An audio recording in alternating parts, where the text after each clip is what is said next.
So I've had a few requests to do a video showing how to reassemble a button style secondary clutch.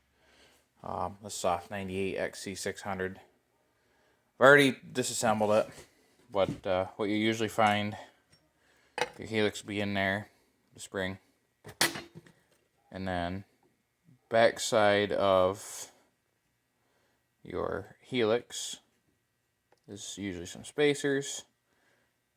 You have a keyway that goes in a clutch, and then your helix is obviously cut for the keyway, and then C-clip. Now this clip only goes one way. Pay attention how it came off.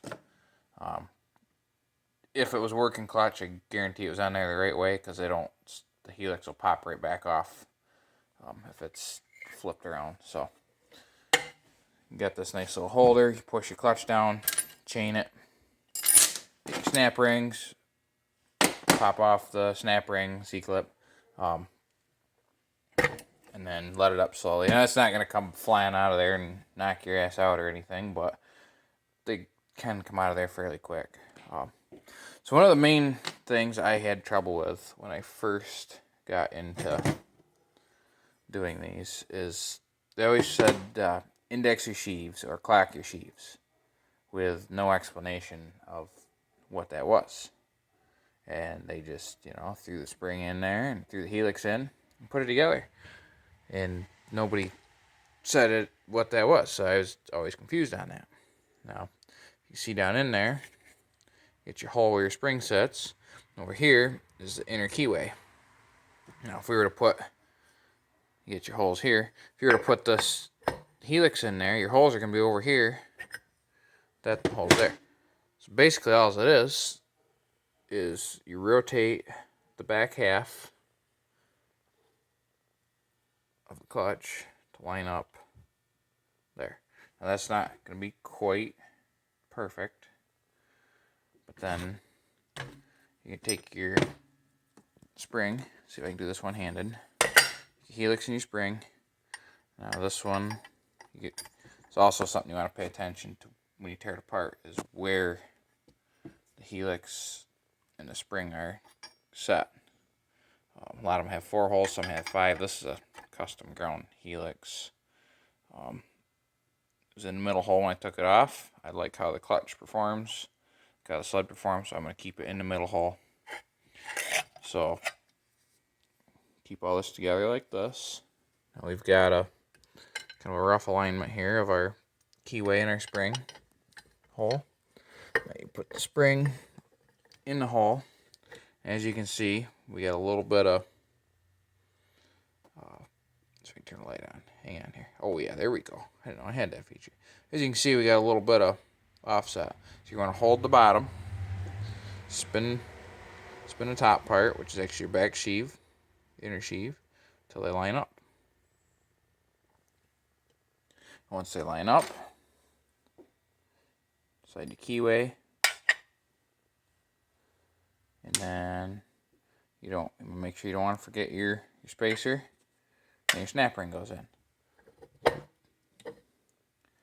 So then the last thing you gotta do when you're gonna push this down, you have to clock it. So basically what you're looking at, let me set you in the vise so you can see. Ooh, don't want to crush my phone here.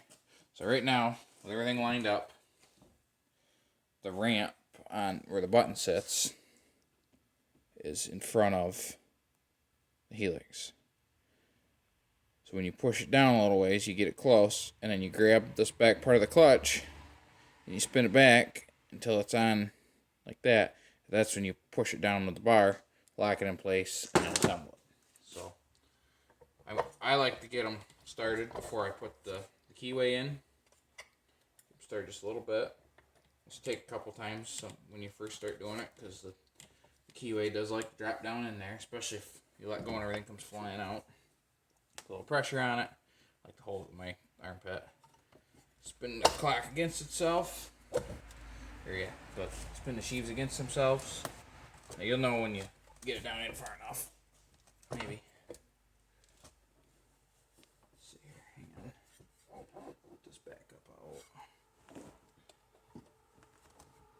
you gotta make sure you go far enough that the top of the helix gets past the buttons.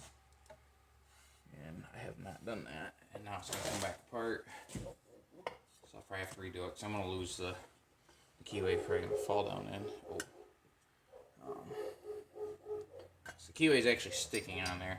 So I'm just gonna reassemble this, and sometimes it takes a couple times, but we're in a hurry. Set it down in there. I'm still lined up good. Okay, so that does go down in. Keyway in. Same thing. I'm gonna wind this back. Let's see, I don't think this has got a pretty short ramp, so I might not be getting. There we go. All right, yeah, that's what it was. This helix has a fairly short ramp on it. I don't think I was getting it back far enough to get past where the buttons were. So now we got that. See, same thing again. And my chain needs like half a link out of it. All right, there we go. Now it's down. So take your spacer, throw your spacer on. Hold this one handed. Put your spacer on. Snap ring. Make sure it's going the right way. You'll know if you get it wrong, because it will come all shooting apart the minute you get on the. It won't do it on a stand. It'll wait till you're ready to go trail ride, and you touch it off, and it's gonna go boom and blow all apart. So there you go. Snap ring snapped into place. Now this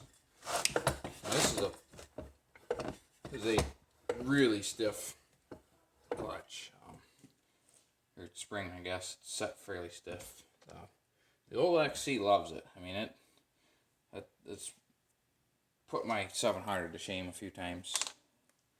Probably traction related, but anyways, the 600 is quick with this clutching setup. So that's all there is to it. It's fairly simple. You see where down there's our spring sitting there. So that's it. Thanks for watching.